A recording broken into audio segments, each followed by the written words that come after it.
Employers can still recruit from overseas. The UK government are removing more jobs from the shortage occupation list. And for international students, do not panic, because I'm seeing so many persons saying that students can no longer switch visas. But here is the thing. Hi beautiful people, welcome back again to my YouTube channel. If today is your first time here, my name is Stella. On this channel I talk about my life here in the UK, what is happening around me, and I share information. On this channel I also do reaction videos, so if this content sounds like what you'll be interested in, please do not forget to like, subscribe and share my videos. Click on that notification bell to get notified whenever I post any new video. And for my returning subscribers, thank you guys for always coming back to watch my videos. Honestly, I really appreciate it.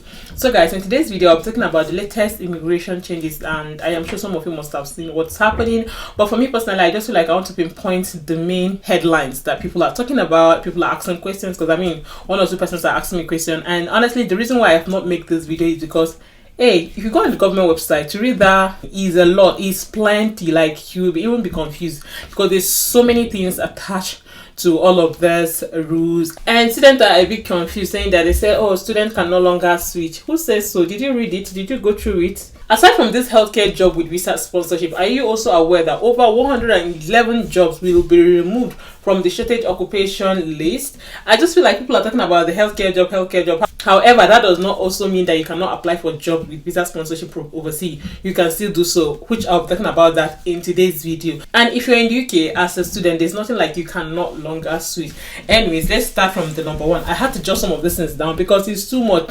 If you want to go on the government website to read this latest update, I think it's around 138 pages. It's a lot, I won't even lie. I could not make the video the day it was published because it was plenty, and you know, I just want to take my time, maybe when I'm on bed, go through it and all of that.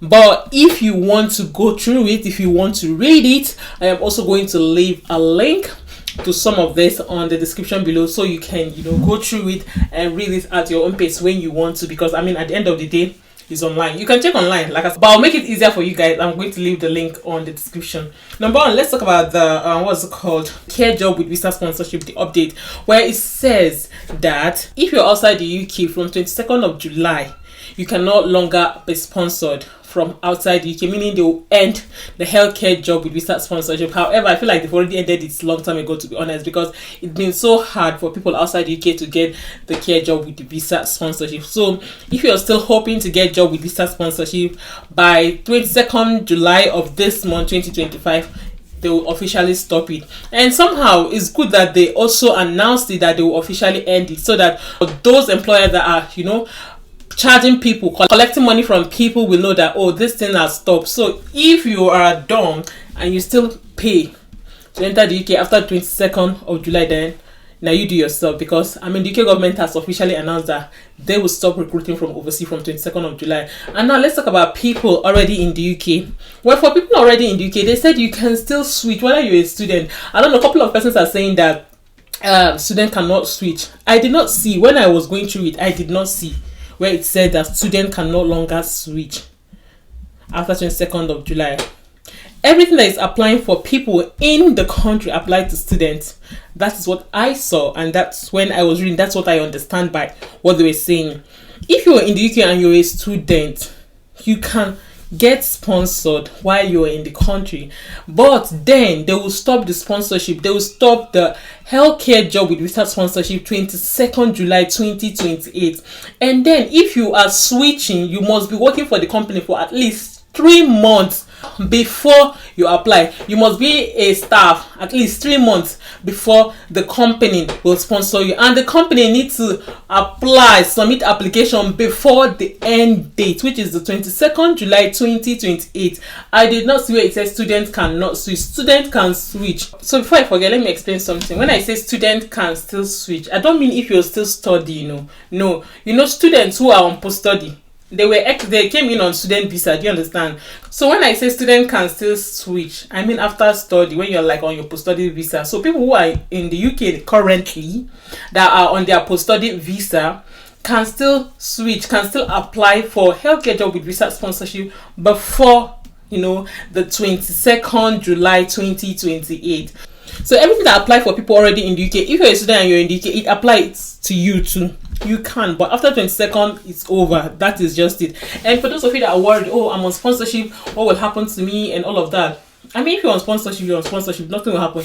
If they're giving you 5 years of sponsorship, if they end it in 2028, nothing will still happen to you because you are already on sponsorship. Personally, for me, what I would say is that if by that 2028 and you get a company that wants to sponsor you and the company is giving you 3 years, just know that the company just wants to stress you, because after the 3 years, by 2028, like they said, they will remove it from the shortage occupation list. And if they remove it from the shortage occupation list in 2028 and a company is giving you 3 years, that means after that 3 years they want you to go back to your home country. That is just it, to be honest. So I feel like by 2028 or from now, most company will be given 5 years.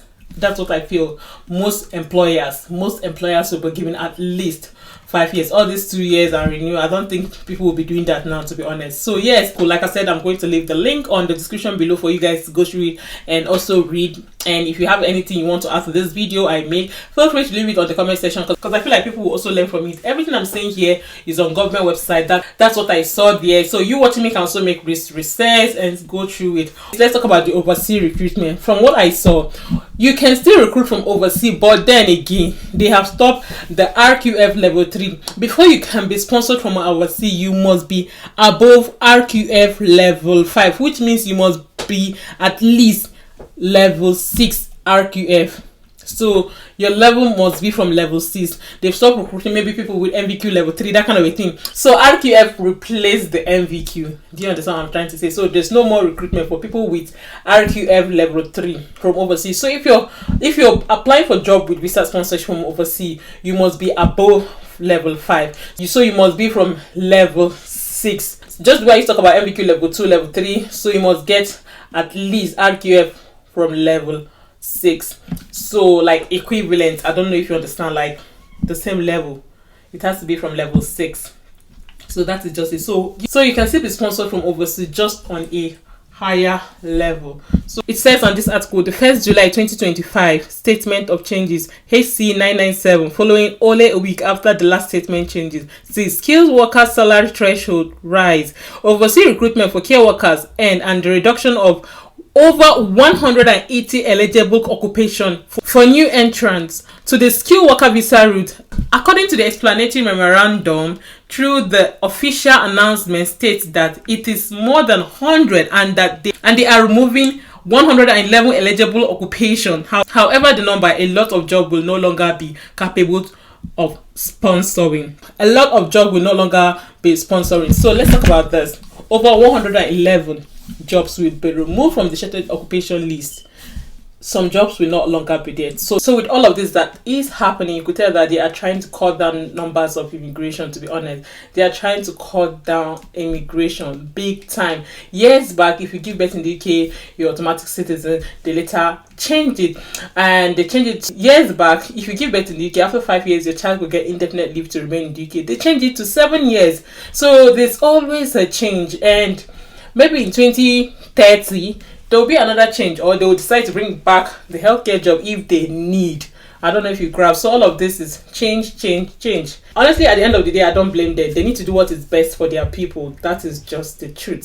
So if you're planning to come to the UK, you need to also consider this, because the UK government are removing more jobs from the shortage occupation list. But we are all talking about the healthcare job. There are other jobs that people are coming in on sponsorship. So the UK government are removing 111 jobs, and we're here talking about just one, which is the healthcare worker visa. There are other jobs that will be taken down. So I think whatever you're planning to do, if you're already in the UK, you should plan fast. And if you're thinking of coming to the UK, think twice, or better still, I will say this. I say this in my videos, consider other countries. To be honest, at this point, I did not blame those people who left the UK to Canada, who left the UK. I mean, America too, they are doing their own. But then again, I feel like the UK government, every single day there's a new changes. There's something. So if you're planning to come to the UK, honestly, you need to be current so that you know what's up, because a lot has been happening here in the UK. So just like I said, we're talking about just one code. I guess it's because it's the popular one. Do you get? And I mean, I need to talk about it because I did announce when they started recruiting with visa sponsorship. So I just feel the need to also make this video. So like I said, everything I share on this platform are based on my research, and you watching me can also go through the government website and read this for yourself and read and understand. So feel free to leave me a comment, your thought on all of this and what you understand by the new changes. Well, with this, I've come to the end of today's video. I hope you find this video informative and useful. I'll see you guys in my next post. Bye guys.